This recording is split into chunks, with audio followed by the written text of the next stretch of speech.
Hi students, ಎಲ್ಲರಿಗೂ ನಮ್ಮ YouTube ಚಾನಲ್ಗೆ ಸ್ವಾಗತ. ಇಂದಿನ ವಿಡಿಯೋದಲ್ಲಿ ನಾವು 10ನೇ ತರಗತಿಯ ಮಾಡೆಲ್ ಕ್ವಶನ್ ಪೇಪರ್ 1ರ ಲಾಸ್ಟ್ ವಿಡಿಯೋ ನೋಡ್ತಿದ್ದೇವೆ. ಅದುವೇ 4 ಅಂಕದ್ದು ಮತ್ತು 5 ಅಂಕದ ಪ್ರಶ್ನೆಗಳನ್ನು ನೋಡ್ತಿದ್ದೇವೆ. ಈ ಹಿಂದಿನ ವಿಡಿಯೋಗಳಲ್ಲಿ ನಾವು 1, 2, 3 ಅಂಕಗಳ ವಿಡಿಯೋಗಳನ್ನು ನೋಡಿದ್ದೇವೆ. ಆ ವಿಡಿಯೋಗಳು ಯಾರು ನೋಡಿಲ್ಲ, ನಮ್ಮ ಯೂಟ್ಯೂಬ್ ಚಾನಲ್ಗೆ ಹೋಗಿ ತಾವು ವೀಕ್ಷಿಸ್ಬೋದು. ಇವಾಗ 4 ಅಂಕದ್ದು ಮೊದಲನೇ ಪ್ರಶ್ನೆ ಏನಿದೆ, 34ನೇದು. ಕೊಟ್ಟಿರುವ ರೇಖಾತ್ಮಕ ಸಮೀಕರಣಗಳ ಜೋಡಿಯ ಪರಿಹಾರವನ್ನು ನಕ್ಷೆಯ ವಿಧಾನದಿಂದ ಕಂಡುಹಿಡಿಯಿರಿ ಅಂತ ಕ್ವಶನ್ ಕೇಳಿದ್ದಾರೆ.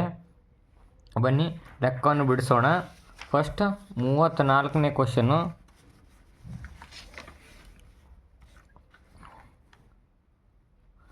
X plus y is equal to 6, ಇದು ಸಮೀಕರಣ 1 ಅಂತ ಬರ್ಕೊಳ್ಳಿ. 2x plus y is equal to 10, ಇದು ಸಮೀಕರಣ 2 ಬರ್ಕೊಳ್ಳಿ. ಇವಾಗ ಸಮೀಕರಣ 1 ನಾನು ಏನು ಬರಿತೀನಿ, y is equal to 6 minus x, ಅಂದರೆ ಇದು y ಇಲ್ಲಿ ಇಟ್ಕೊಳ್ಳಿ 6, ಇದು ಎಕ್ಸ್ ಈ ಕಡೆ ಬಂದು ಮೈನಸ್ ಎಕ್ಸ್ ಆಗುತ್ತೆ. ನೆಕ್ಸ್ಟ್ ಎರಡನೇ ಸಮೀಕರಣ ಕೂಡ ಅದೇ ರೀತಿ ಮಾಡ್ತೀನಿ, y is equal to 10 minus 2x ಅಂತ ಮಾಡ್ಕೋತೀನಿ. ಇವಾಗ ಎಕ್ಸ್ ವೈ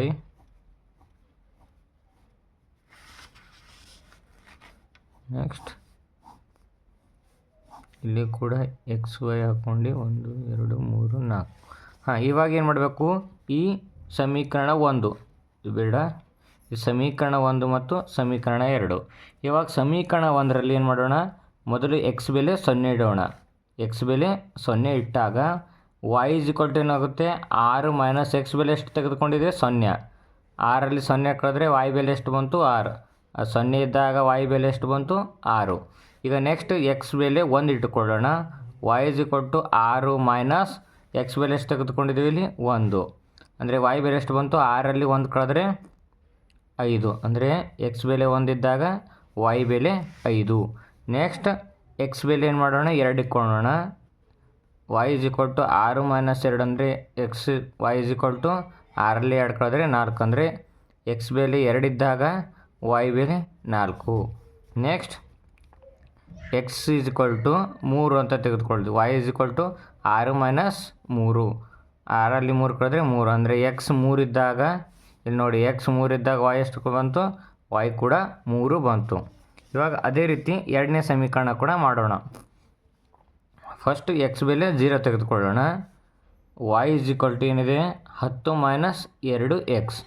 ಇವಾಗ 10 ಮೈನಸ್ 2 ಅಂದರೆ ಎರಡರ ನಡುವೆ ಗುಣಾಕಾರ ಇದ್ದರೆ 2 bracket 0 is equal to 10 minus 2 0ಲ್ಲಿ 0. 10ರಲ್ಲಿ 0 ಕಳೆದರೆ 10. ಅಂದರೆ ಎಕ್ಸ್ ಬೆಲೆ 0 ಇದ್ದಾಗ ವೈ ಬೆಲೆ ಎಷ್ಟು ಬಂತು, 10. Next x is equal to x ಬೆಲೆ 1 ಇಟ್ಕೊಳ್ಳೋಣ. ಈ y is equal to 10 minus 2x ಸೂತ್ರ ಇದೆ. 10 ಅದೇ ರೀತಿ ಬರ್ಕೊಳ್ಳಿ, ಮೈನಸ್ 2 ಗುಣಿಲೆ ಎಕ್ಸ್ ಬೆಲೆ ಎಷ್ಟು ಬಂತು, ಎಷ್ಟು ತೆಗೆದುಕೊಂಡಿದ್ದೀವಿ, ಸಾರಿ 1. ಇವಾಗ 10 ಮೈನಸ್ 2 ಅಂದರೆ 2, ಅಂದರೆ 10ರಲ್ಲಿ 2 ಕಳೀರಿ 8. ಎಕ್ಸ್ ಬೆಲೆ 1 ಇದ್ದಾಗ ವೈ ಬೆಲೆ ಎಷ್ಟು ಬಂತು, 8. Next x is equal to 2, y is equal to 10 minus 2x. 10 minus 2 x ಅಂದರೆ ಎಷ್ಟಿದೆ, 2. 10 ಮೈನಸ್ 2 2ಲೆ 4, 10ರಲ್ಲಿ 4 ಕಳೆದ್ರೆ 6. ಅಂದರೆ ಎಕ್ಸ್ ಬೆಲೆ 2 ಇದ್ದಾಗ ವೈ ಬೆಲೆ ಎಷ್ಟು ಬಂತು, 6.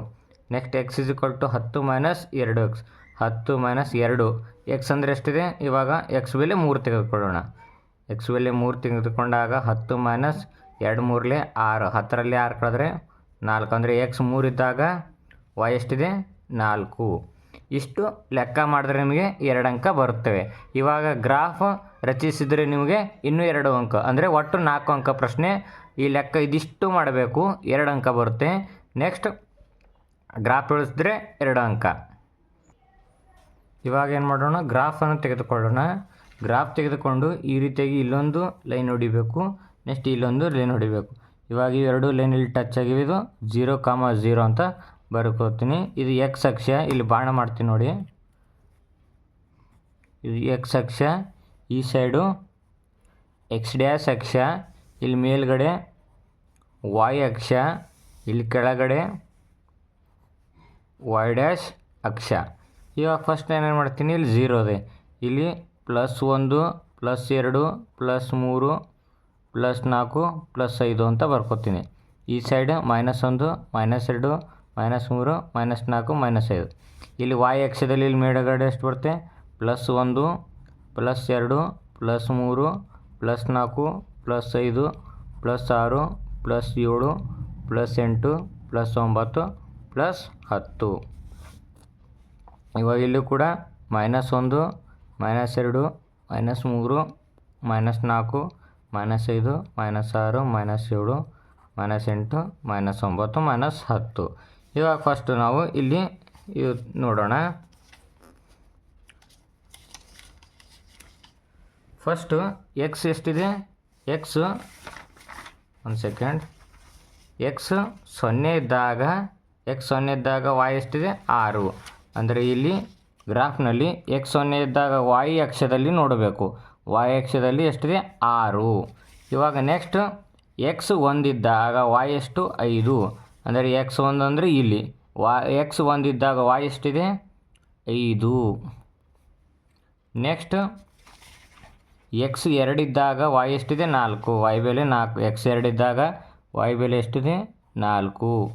ನೆಕ್ಸ್ಟ್ ಎಕ್ಸ್ 3 ಇದ್ದಾಗ y ಬೆಲೆ ಕೂಡ 3 ಇದೆ. ಎಕ್ಸ್ 3 ಇದ್ದಾಗ y ಬೆಲೆ ಕೂಡ 3 ಇದೆ. ಇವಾಗ ಈ ರೀತಿಯಾಗಿ ಬಿಂದುಗಳು ಬಂದವಲ್ಲ, ಈ ಬಿಂದುಗಳನ್ನು ನಾವು ಈ ರೀತಿಯಾಗಿ ಸೇರಿಸ್ಕೋಬೇಕು.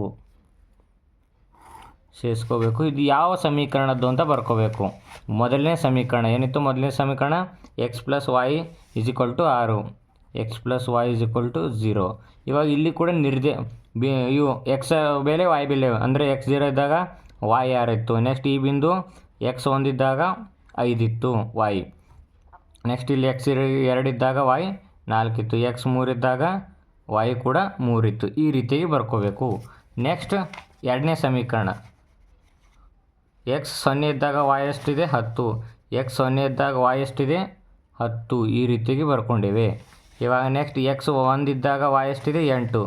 x 1 ಇದ್ದಾಗ y 8 ಅಂದರೆ ಈ ಜಾಗದಲ್ಲಿ ಬರುತ್ತೆ ನೋಡಿ. x 1 ಇದ್ದಾಗ y ಎಷ್ಟಿದೆ?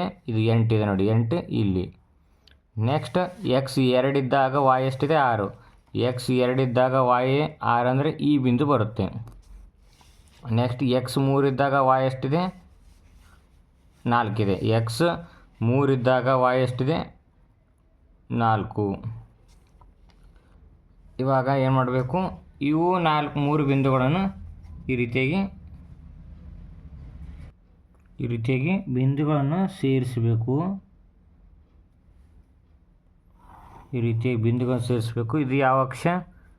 2x + y = 10. ಇದು ಎರಡನೇ ಸಮೀಕರಣ. 2x + y = 0.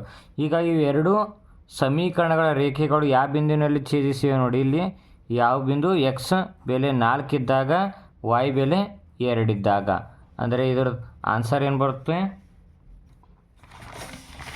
ಇದರ ಬೆಲೆಗಳನ್ನು ಕಂಡುಹಿಡಿಯಿರಿ ಅಂತಂದಿರು. ನಕ್ಷೆ ವಿಧಾನದಿಂದ ಬೆಲೆಗಳನ್ನು ಕಂಡುಹಿಡಿ ಎಂದಾಗ x ಬೆಲೆ ಎಷ್ಟು ಬಂತು ನಮ್ಮ ಹತ್ರ? ಗ್ರಾಫ್ನಲ್ಲಿ 4, y ಬೆಲೆ 2. ಈಗ ನೀವು ಮಾಡಿರೋ ಲೆಕ್ಕ ಸರಿಯಾಗಿದೆ ಅಥವಾ ತಪ್ಪಾಗಿದೆ ಅಂತ ತಿಳಿಯಲು ಈ ಎರಡೂ ಬೆಲೆಗಳನ್ನು ಸಮೀಕರಣ 1 ಮತ್ತು 2ರಲ್ಲಿ ಯಾವುದರಲ್ಲಾದರೂ ತುಂಬಿ ಸಮವಾಗಿರಬೇಕು. ಅಂದರೆ x 4 y 2 4 2 ಕೂಡಿಸಿದ್ರೆ ಈ ಸೈಡ್ 6 ಇದೆ, ಇಲ್ಲಿ ಕೂಡ 6 ಬರ್ತಿದೆ. ಅಂದರೆ ನಾವು ಮಾಡಿರೋ ಲೆಕ್ಕ ಸರಿಯಾಗಿದೆ ಅಂತ ಅರ್ಥ. ಇವಾಗ ನೆಕ್ಸ್ಟ್ 35ನೇ ಪ್ರಶ್ನೆಗೆ ಹೋಗೋಣ. ಅದಕ್ಕಿಂತ ಮುಂಚೆ ಒಂದು ಇಂಪಾರ್ಟೆಂಟಾಗಿ ಹೇಳಬೇಕಿತ್ತು, ನೆನಪೋಗಿದೆ. First scale ಬರ್ಕೋಬೇಕು. ಅಂದರೆ y ಅಕ್ಷ = 1 ಸೆಂಟಿಮೀಟರ್ = 1 ಮಾನ. ನೆಕ್ಸ್ಟ್ y ಅಕ್ಷ ಇದು x ಅಕ್ಷದಾಯಿತು, ಇದು y ಅಕ್ಷ, ಇದು ಕೂಡ 1 ಸೆಂಟಿಮೀಟರ್ = 1 ಮಾನ. ಅಂದರೆ ಇಲ್ಲಿಂದ ಇಲ್ಲಿಗೆ 1 ಇತ್ತು, ಇಲ್ಲಿಂದ ಇಲ್ಲಿಗೆ 1. ಅಂದರೆ x ಅಕ್ಷದಲ್ಲೂ ಕೂಡ 1 ತೆಗೆದುಕೊಂಡಿದ್ದೇವೆ, y ಅಕ್ಷದಲ್ಲೂ ಕೂಡ 1 ತೆಗೆದುಕೊಂಡಿದ್ದೇವೆ. ಇದು ಕಂಪಲ್ಸರಿಯಾಗಿ ಬರೀಬೇಕು. ನೆಕ್ಸ್ಟ್ 35ನೇ ಕ್ವಶನ್ ಏನಿದೆ? ಒಂದು ಸಮಾಂತರ ಶ್ರೇಣಿಯ 11ನೇ ಮತ್ತು 8ನೇ ಪದಗಳ ಅನುಪಾತ 3:2 ಆಗಿದೆ. ಈ ಶ್ರೇಣಿಯ ಮೊದಲ 5 ಪದಗಳ ಮೊತ್ತ ಮತ್ತು ಮೊದಲ 21 ಪದಗಳ ಮೊತ್ತಗಳ ಅನುಪಾತ ಕಂಡುಹಿಡಿಯಿರಿ ಅಂತ ಕೇಳಿದ್ದಾರೆ. ಫಸ್ಟ್ ಏನು ಕೊಟ್ಟಿದ್ದಾರೆ ನೋಡಿ. ಶ್ರೇಣಿಯ 11ನೇ ಪದ ಅಂದರೆ A11 ಮತ್ತು A8 ಪದಗಳ ಅನುಪಾತ ಅಂದರೆ A11 / A8. 3:2 ಅಂದರೆ 3/2 ಅಂತ ಬರೆದುಕೊಂಡಿದ್ದೀನಿ. ಈ ಶ್ರೇಣಿಯ ಮೊದಲ 5 ಪದಗಳ ಮೊತ್ತ ಮತ್ತು ಮೊದಲ 21 ಪದಗಳ ಮೊತ್ತದ ಅನುಪಾತ. ಇದು ಮೊತ್ತ ಕೇಳಿದರೆ, ಇದು ಪದಗಳ ಅನುಪಾತ ಕೊಟ್ಟಿದ್ದಾರೆ, ಇಲ್ಲಿ ಮೊತ್ತಗಳ ಅನುಪಾತ ಕೇಳ್ತಾ ಇದ್ದಾರೆ. ಇವಾಗ ಫಸ್ಟ್ ನಾನು ಈ A11 A+10D ಅಂತ ಬರ್ಕೋತೀನಿ. ಯಾಕಂದರೆ A11 ಏನಿದೆ A+10D, A8 A+7D ಅಂತ ಬರ್ಕೊಂಡು 3/2 ಇವೆರಡು ಒರೇ ಗುಣಾಕಾರ ಮಾಡಿದ್ರೆ 2 bracket A+10D (3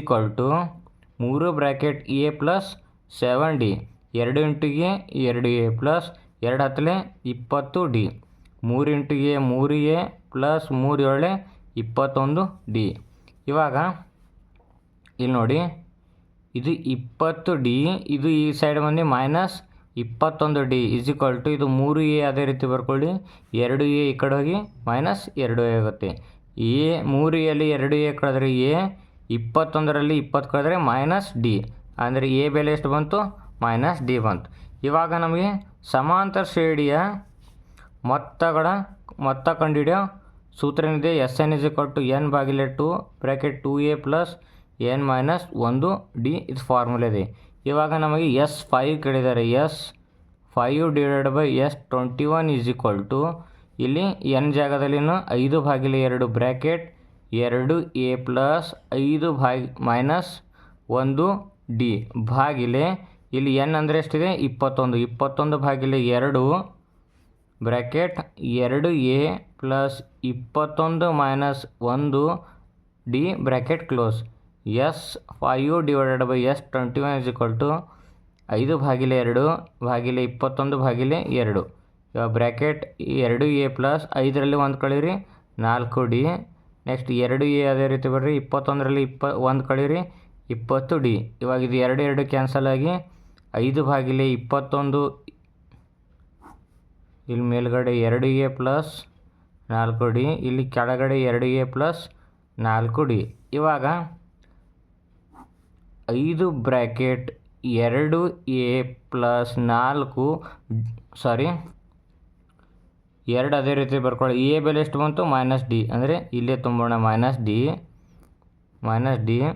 plus 4D bracket close 21/2 A ಅಂದರೆ -D ಪ್ಲಸ್ 4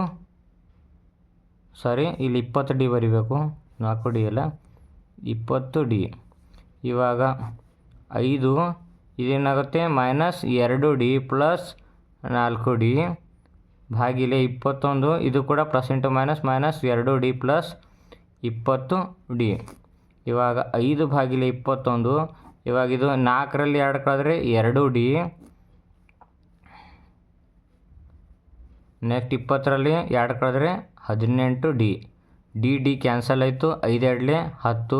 21 ಗುಣಿಲೆ 18 ಮಾಡಿದ್ರೆ ಎಷ್ಟು ಬರುತ್ತೆ ಅಂದರೆ ನಮ್ಮ ಹತ್ರ 189.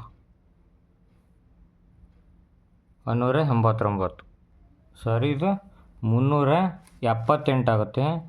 378. ನೆಕ್ಸ್ಟ್ ಇದು ಭಾಕಾರ ಮಾಡೋಣ.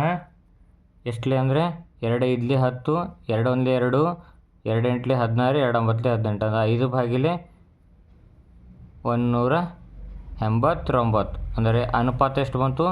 5 S5/S21 5/189 ಬಂತು. Next 36ನೇ question. 2 ತ್ರಿಭುಜಗಳ ಅನುರೂಪ ಕೋನಗಳು ಸಮವಾದರೆ ಅವುಗಳ ಅನುರೂಪ ಬಾಹುಗಳ ಅನುಪಾತಗಳ ಸಮ ಅಥವಾ ಸಮಾನುಪಾತದಲ್ಲಿರುತ್ತವೆ. ಆದ್ದರಿಂದ ಆ ತ್ರಿಭುಜಗಳು ಸಮರೂಪಿಯಾಗಿರ್ತವೆ ಎಂದು ಸಾಧಿಸಿ ಅಂತ ಪ್ರಮೇಯ ಕೊಟ್ಟಿದ್ದಾರೆ. ಇದು ನೀವು ಸಾಧಿಸಬೇಕು ಪ್ರಮೇಯ. ಪ್ರಮೇಯದ ಮೇಲೆ ವಿಡಿಯೋ ಮಾಡಿದ್ದೀನಿ, ಅಥವಾ ಪುಸ್ತಕದಲ್ಲಿ ನೋಡಿ ಈ ಪ್ರಮೇಯವನ್ನು ಬಿಡಿಸಿ. ನೆಕ್ಸ್ಟ್ ಕ್ವಶನ್ಗೆ ಹೋಗೋಣ. ಏನಿದೆ 37ನೇ ಕ್ವಶನು. ಮರದಿಂದ ಮಾಡಿದ ಸಿಲಿಂಡರ್ನಿಂದ 2 ವೃತ್ತಾಕಾರ ಅರ್ಧಗೋಳವನ್ನು ಚಿತ್ರದಲ್ಲಿ ತೋರಿಸುವಂತೆ ಕೊರೆದು ಒಂದು ವಸ್ತುವನ್ನು ತಯಾರಿಸಿದೆ. ಸಿಲಿಂಡರ್ನ ಎತ್ತರ 10 ಸೆಂಟಿಮೀಟರ್ ಮತ್ತು ಪಾದದ ತ್ರಿಜ್ಯ 3.5 ಸೆಂಟಿಮೀಟರ್. ಆದರೆ ವಸ್ತುವಿನ ಪೂರ್ಣ ಮೇಲ್ಮೈ ವಿಸ್ತೀರ್ಣವನ್ನು ಕಂಡುಹಿಡಿರಿ ಅಂತ ಕ್ವಶನ್ ಕೇಳಿದ್ದಾರೆ. ಬನ್ನಿ ಫಸ್ಟ್ ನಾವು ಚಿತ್ರವನ್ನು ಇಳಿಸ್ಕೊಳ್ಳೋಣ. 37ನೇ ಪ್ರಶ್ನೆ.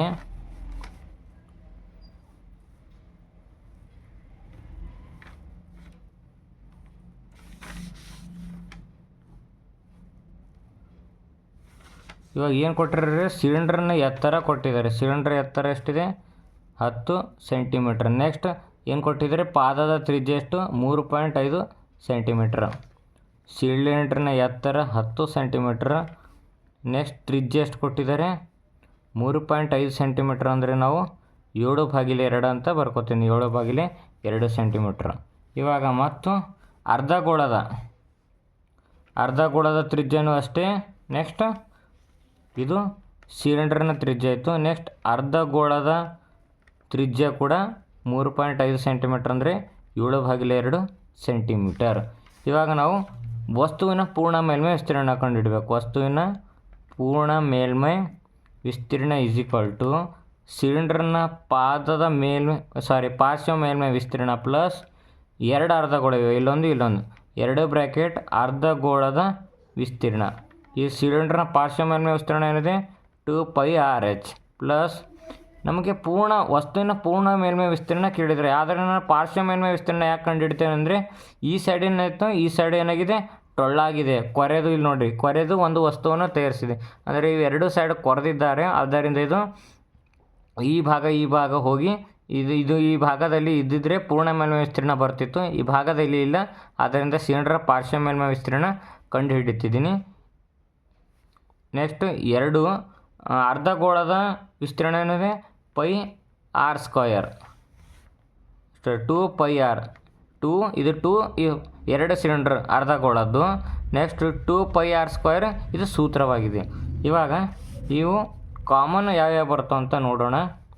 ಇಲ್ಲ ಅಂದರೆ ಅದೇ ರೀತಿ ಬರ್ಕೊಳ್ಳೋಣ. 2 π ಅಂದರೆ 22/7, r ಅಂದರೆ 7/2, ಹೈಟು 10 ಕೊಟ್ಟಿದ್ದಾರೆ, ಪ್ಲಸ್ 2 ಬ್ರ್ಯಾಕೆಟ್ 2 ಗುಣಿಲೆ ನೆಕ್ಸ್ಟ್ 27/2, r ಅಂದರೆ 7/2, 7/2, 7 ಕ್ಯಾನ್ಸಲು, 2 ಕ್ಯಾನ್ಸಲು, ಇಲ್ಲೂ ಕೂಡ 7 ಕ್ಯಾನ್ಸಲು, 2 ಕ್ಯಾನ್ಸಲ್. ಇವಾಗ 22 ಗುಣಿಲೆ 10, 220, ಪ್ಲಸ್ 2 ಬ್ರ್ಯಾಕೆಟ್ 22, 2 2 ಅಂದರೆ 11 77. ಇವಾಗ 220 ಪ್ಲಸ್ 2 ಮಲ್ಟಿಪ್ಲೈ ಮಾಡಿ 154. ನೆಕ್ಸ್ಟ್ ಇವು ಕೂಡಿಸಿ 374 ಸೆಂಟಿಮೀಟರ್². ಇದೇನು ಬಂತು, ಆನ್ಸರ್ ಆಗಿದೆ. ನೆಕ್ಸ್ಟ್ ಇದರಲ್ಲಿ ಇನ್ನೊಂದು ಕ್ವಶನ್ ಕೊಟ್ಟಿದ್ದಾರೆ. ಒಂದು ಹಣ್ಣಿನ ರಸದ ವ್ಯಾಪಾರಿಯು ಚಿತ್ರದಲ್ಲಿ ತೋರಿಸಿರುವ ಆಕಾರದಲ್ಲಿ ಗಾಜಿನ ಲೋಟವನ್ನು ಗ್ರಾಹಕರಿಗೆ ಹಣ್ಣಿನ ರಸ ನೀಡುತ್ತಾನೆ. ಸಿಲಿಂಡರ್ ಆಕಾರದ ಗಾಜಿನ ಲೋಟದ ಒಳವಿನ್ಯಾಸವು 5 ಸೆಂಟಿಮೀಟರ್ ಇದೆ. ಆದರೆ ಲೋಟದ ಕೆಳಭಾಗದಲ್ಲಿ ಅರ್ಧದಷ್ಟು ಗೋಳದಷ್ಟು ಎತ್ತರಿಸಿದ ಭಾಗವಿದ್ದು ಇದು ಲೋಟದ ಸಾಮರ್ಥ್ಯವನ್ನು ಕಡಿಮೆ ಮಾಡುತ್ತದೆ. ಗಾಜಿನ ಲೋಟದ ಎತ್ತರ 10 ಸೆಂಟಿಮೀಟರ್ ಆದರೆ ಲೋಟದ ಗೋಚರ ಸಾಮರ್ಥ್ಯ ಮತ್ತು ನೈಜ ಸಾಮರ್ಥ್ಯವನ್ನು ಕಂಡುಹಿಡಿಯಿರಿ ಅಂತ ಕೊಟ್ಟಿದ್ದಾರೆ. ನೆಕ್ಸ್ಟ್ π ಅಂದರೆ ಈ ಬೆಲೆ ತೆಗೆದುಕೊಳ್ಬೇಕಂತ. ಬನ್ನಿ ಲೆಕ್ಕ ಮಾಡೋಣ. ಫಸ್ಟ್ ಏನೇನು ಕೊಟ್ಟಿದ್ದಾರೆ ನಮಗೆ ಕ್ವಶನ್ನಲ್ಲಿ ಅಂದರೆ, ಫಸ್ಟ್ ಗಾಜಿನ ಲೋಟದ ಒಳವಿನ್ಯಾಸ 5 ಸೆಂಟಿಮೀಟರ್ ಇದೆ ಅಂತೆ. ಫಸ್ಟು ಚಿತ್ರವನ್ನು ಬರೆದುಕೊಳ್ಳೋಣ.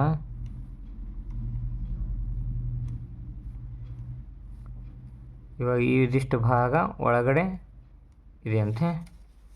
ನೆಕ್ಸ್ಟ್ ಇವಾಗ D = 5 ಸೆಂಟಿಮೀಟ್ರ್. ಯಾಕಂದರೆ ಇಲ್ಲಿ ಕೊಟ್ಟಿದ್ದಾರೆ ನೋಡಿ, ಗಾಜಿನ ಲೋಟದ ಒಳ ವ್ಯಾಸವು ಅಂದರೆ ವ್ಯಾಸ ಕೊಟ್ಟಿದ್ದಾರೆ. ಇದನ್ನು ನಾವು ತ್ರಿಜ್ಯ ಅಂತ ಬರ್ಕೊಂಡ್ರೆ r = 5/2 ಸೆಂಟಿಮೀಟ್ರ್. ನೆಕ್ಸ್ಟ್ ಗಾಜಿನ ಲೋಟದ ಎತ್ತರ ಅಂದರೆ ಹೈಟ್ ಕೊಟ್ಟಿದ್ದಾರೆ. ಸಿಲಿಂಡರ್ನ ಹೈಟು 10 ಸೆಂಟಿಮೀಟ್ರ್.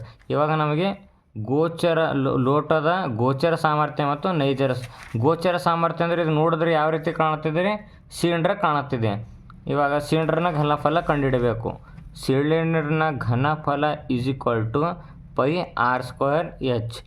π ಅಂದರೆ 3.14 ತೆಗೆದುಕೊಳ್ಳು ಅಂದರೆ ಇಂಟು r ಅಂದರೆ 5/2, 5/2 ಗುಣಿಲೆ 5/2 ಗುಣಿಲೆ h ಅಂದರೆ ಹೈಟ್ ಎಷ್ಟಿದೆ, 10, 2 2 10.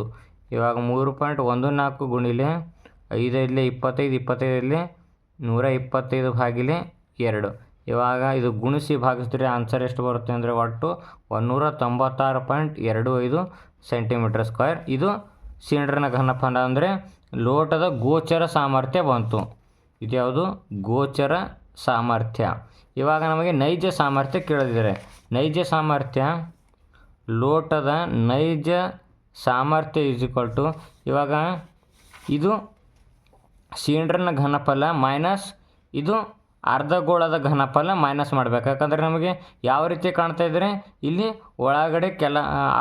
ಒಳಗಡೆ ಏನಾಗಿದೆ, ಎತ್ತರ ಇಲ್ಲಿ ಕೊಟ್ಟಿದ್ದಾರೆ ನೋಡಿ, ಎತ್ತರಿಸಿದ ಭಾಗವಿದೆ. ಇದಿಷ್ಟು ಭಾಗದಲ್ಲಿ ಜ್ಯೂಸ್ ಹಿಡಿಯೋದಿಲ್ಲ. ಆದ್ದರಿಂದ ಇದಿಷ್ಟು ಭಾಗ ಬಿಟ್ಟು ಇದಿಷ್ಟು ಭಾಗ ಮಾತ್ರ ಕಂಡುಹಿಡಬೇಕು. ಅದೇ ನಮಗೆ ನೈಜ ಸಾಮರ್ಥ್ಯ.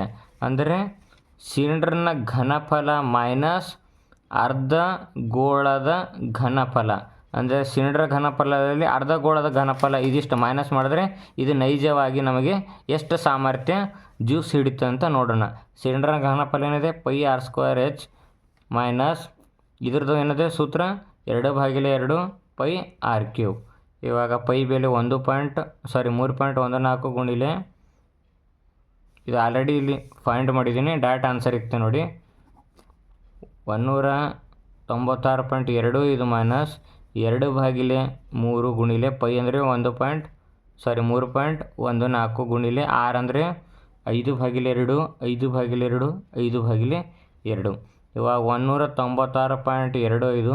ನೆಕ್ಸ್ಟ್ ಇಷ್ಟು ಲೆಕ್ಕ ಮಾಡಿದ್ರೆ ಆನ್ಸರ್ ಎಷ್ಟು ಬರುತ್ತೆ? 32.7. ಇದರಲ್ಲಿ ಇದು ಕಳೆದ್ರೆ 163.55 ಸೆಂಟಿಮೀಟರ್ ಸ್ಕ್ವೇರ್. ಇದೇನಾಯಿತು? ನೈಜ ಸಾಮರ್ಥ್ಯ ಆಯಿತು. ನೆಕ್ಸ್ಟ್ ಲಾಸ್ಟ್ 5 ಅಂಕದ ಪ್ರಶ್ನೆ 38ನೇದು. ಎ ಬಿ ಮತ್ತು ಇಲ್ಲಿ ಏನಿದೆ ನೋಡಿ, ಎ ಬಿ ಮತ್ತು RQಗಳು ಸಮತಟ್ಟಾದ ನೆಲದ ಮೇಲೆ ನಿಂತಿರೋ 2 ನೇರವಾದ ಕಂಬಗಳಾಗಿವೆ. ಎರಡೇನವೆ ನೇರವಾದ ಕಂಬಗಳಿವೆಂತೆ. ಇದೇ ನೆಲದ ಮೇಲೆ ಈ P ಬಿಂದುವಿನಿಂದ ಮತ್ತು QR ಕಂಬದ ಪಾದಕ್ಕೆ, QR ಕಂಬದ ಪಾದ ಅಂದರೆ Q ಪಾದದಿಂದ ABಯ ಲಂಬದ ತುದಿಗೆ, ಅಂದರೆ ABಯ ಈ ಲಂಬದ ಅಂದರೆ ಈ ತುದಿಯಿಂದ ಇಲ್ಲಿ, ನೆಕ್ಸ್ಟ್ ಈ ತುದಿಯಿಂದ ಇಲ್ಲಿ ತುದಿಗೆ ಉಂಟಾದ ಉನ್ನತ ಕೋನಗಳು ಚಿತ್ರದಲ್ಲಿ ತೋರಿಸುವಂತೆ 30 ಡಿಗ್ರಿ ಆಗಿವೆ. PQ ಎಷ್ಟಿದೆ ನಮ್ಮ ಹತ್ರ? PQ 24 ಮೀಟರ್ ಮತ್ತು AR ಎಷ್ಟಿದೆ? AR 13 centimetre. ಆದರೆ AB ನೆಕ್ಸ್ಟ್ ಇದ್ರದ್ದು ಬಾಹುವಿನ ಅಳತೆ ಕೇಳ್ತದೆ. AB ಅಂದರೆ ಈ ಬಾಹು. AB ಮತ್ತು RQ ಕಂಬಗಳ ಉದ್ದವನ್ನು ಕಂಡುಹಿಡಿಯಿರಿ. ನೆಕ್ಸ್ಟ್ AP ಉದ್ದವನ್ನು ಕಂಡುಹಿಡಿಯಿರಿ ಅಂತ ಕೊಟ್ಟಿದ್ದಾರೆ. ನೆಕ್ಸ್ಟ್ √3 ಬೆಲೆ 1.7 ಎಂದು ತೆಗೆದುಕೊಳ್ಳಿ ಅಂತ ಕ್ವಶನ್ ಕೊಟ್ಟಿದ್ದಾರೆ. ಕ್ವಶನ್ ನಂಬರ್ ಎಷ್ಟಿದೆ? 38. ಫಸ್ಟ್ ನಾವು ಇಲ್ಲಿ ತ್ರಿಭುಜ ಯಾವ ತೆಗೆದುಕೊಳ್ಳೋಣ? ತ್ರಿಭುಜ PQR ಈ ಪೂರ್ತಿ ತ್ರಿಭುಜ ತೆಗೆದುಕೊಳ್ಳೋಣ. ತ್ರಿಭುಜ PQRನಲ್ಲಿ ಇವಾಗ ಇದು PQR ಯಾವ ರೀತಿ ಇದೆ? ಲಂಬಕೋನ ತ್ರಿಭುಜ. ಅಂದರೆ Q ಕೋನ ಎಷ್ಟು? 90 ಡಿಗ್ರಿ. ಇವಾಗ ಮತ್ತು ಟ್ಯಾನ್ 30 ಡಿಗ್ರಿ. ಅಂದರೆ ಈ ತ್ರಿಭುಜ PQR ತ್ರಿಭುಜದಲ್ಲಿ ಇದು ಕೋನ ಎಷ್ಟಿದೆ? 30 degree. Tan 30 degree QR divided by PQ. QR divided by PQ ಅಂತ ಬರುತ್ತೆ. ನೆಕ್ಸ್ಟ್ ಟ್ಯಾನ್ 30 ಡಿಗ್ರಿ ಅಂದರೆ 1/√3 QR ಎಷ್ಟಿದೆ ಗೊತ್ತಿಲ್ಲ, ಅದೇ ರೀತಿ ಬರ್ಕೊಳ್ಳಿ. PQ ಎಷ್ಟಿದೆ? PQ 24 centimetre. 24 ಬರ್ಕೊಳ್ಳೋಣ. ಈ 24 ಈ ಕಡೆ ಬಂದು 24/√3 QR. ನೆಕ್ಸ್ಟ್ 24/√3 ಇದು ಅಕರ್ಣೀಕಾರಕ ಮಾಡಿದಾಗ ಎಷ್ಟಾಗುತ್ತೆ ಅಂದರೆ 24√3 ಡಿವೈಡೆಡ್ ಬೈ 3 ಅಂದರೆ 3 ಅಂದರೆ 3 3 8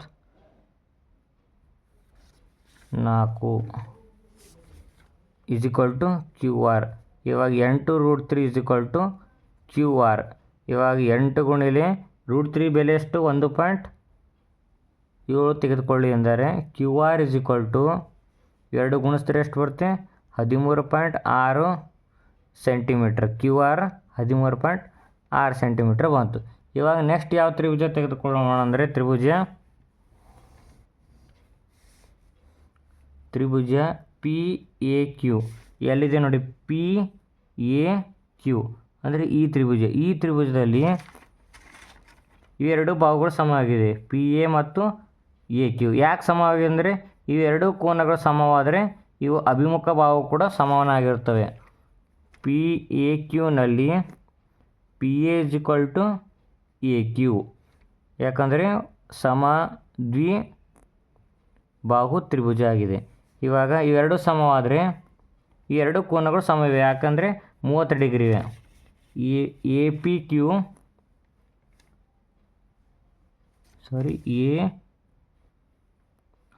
ಇವೆರಡು ಕೋನಗಳು ಕೂಡ ಸಮವಿದೆ. A B Q, next A B P is equal to A B Q is equal to 90 degree. Next ಈ ಎರಡು ಎ ಬಿ ಬಾಹು ಎರಡು ತ್ರಿಭುಜಕ್ಕೆ ಸಮನಾಗಿದೆ. A B is equal to A B. ಆದ್ದರಿಂದ ಇವೆರಡು ಏನಾಗಿವೆ, ತ್ರಿಭುಜ ಪಿ ಎ ಬಿ ಸರ್ವಸಮ ತ್ರಿಭುಜ ಎ ಬಿ ಇವೆ. ಎ ಬಿ ಪಿ ಯಾವ ರೀತಿ ಅದ್ರ ಬರ್ರಿ, ಬಾಕೋಬ ಸಿದ್ಧಾಂತದ ಪ್ರಕಾರ. ನೆಕ್ಸ್ಟ್ ಇವಾಗ P B is equal to B Q, ಅಂದರೆ P B is equal to B Q. ಎರಡು ಬಾಹುಗಳು ಸಮನಾಗಿರ್ತವೆ. ಎರಡು ಸಮ ಇದ್ದರೆ ಇದು ಕೂಡ 12 ಆಗುತ್ತೆ, ಇದು ಕೂಡ 12 ಆಗುತ್ತೆ. P B is equal to B Q is equal to 12 centimetre. ಇವಾಗ ತ್ರಿಭುಜ ಯಾವ ತಗೊಳ್ಳೋಣ, ತ್ರಿಭುಜ P A B. P A ಬಿನಲ್ಲಿ ಪಿ ಎ ಬಿ ಈ ತ್ರಿಭುಜದಲ್ಲಿ ಇದು 90 ಡಿಗ್ರಿ ಆಗುತ್ತದೆ. ಬಿ ಕೋನ 90 ಡಿಗ್ರಿ ಆದಾಗ next tan 30 degree is equal to A B ಭಾಗಿಲೆ ಪಿ ಬಿ. ಯಾಕೆ ಇದಿಷ್ಟು ಲೆಕ್ಕ ಮಾಡಿದೆ ಅಂದರೆ ನಮಗೆ ಪಿ ಬಿ ಬೆಲೆ ಬೇಕಾಗಿತ್ತು. ಪಿ ಬಿ ಬೆಲೆ ಎಷ್ಟಿದೆ, 12. ಇವಾಗ ಟ್ಯಾನ್ 30 ಅಂದರೆ 1/√3 is equal to A B ಗೊತ್ತಿಲ್ಲ, ಅದೇ ರೀತಿ ಬರ್ಕೊಳ್ಳಿ. ನೆಕ್ಸ್ಟ್ ಪಿ ಬಿ ಎಷ್ಟಿದೆ ನಮ್ಮ ಹತ್ರ, 12. ನೆಕ್ಸ್ಟ್ 12 ಭಾಗಿಲೆ √3 is equal to A B. Next 12 ಭಾಗಿಲೆ √3 ಗುಣಿಲೆ √3 ಡಿವೈಡೆಡ್ ಅಂದರೆ ಅಕರ್ಣೀಕಾರಕ ಮಾಡಿಕೊಂಡಿದಾಗ ಏನು ಬರುತ್ತೆ, 12 √3 divided 3 is equal to A B. 3 1 3, 3 4 12, 4√3 is equal to A B. 4√3 ಅಂದರೆ 1.7 is equal to A B. ಎರಡು ಗುಣಾಕಾರ ಮಾಡಿದ್ರೆ ಎಷ್ಟು ಬರುತ್ತೆ ಅಂದರೆ 6.8 ಸೆಂಟಿಮೀಟ್ರ್. ಇದು ಎ ಬಿ ಬೆಲೆ, ಬಂತು. ಇವಾಗ ನಮಗೆ ಏನು ಕಂಡಿದೆ ಅಂದರೆ A B R Q, A B ಕೂಡ ಕಂಡುಹಿಡಿದೀವಿ, ಆರ್ ಕ್ಯೂ ಕಂಡುಹಿಡಿದೀವಿ. ಇವಾಗ ನೆಕ್ಸ್ಟ್ ಏನು ಕಂಡುಹಿಡಿ ಅಂದರೆ ಎ ಪಿ ಯ ಉದ್ದ, ಎ ಪಿ ಇದರ ಉದ್ದ ಕಂಡುಹಿಡಬೇಕು. ಆವಾಗ ಏನು ಮಾಡಬೇಕಂದ್ರೆ ಫಸ್ಟು ನಾವು sine 30 degree is equal to A B by P A. Sine 30 is equal to A B by P A ಅಥವಾ ಎ ಪಿ ಯಾವ ರೀತಿ ಆದರೆ ಬರ್ಕೊಳ್ಳಿ. ಸೈನ್ 30 ಡಿಗ್ರಿ ಅಂದರೆ 1/2.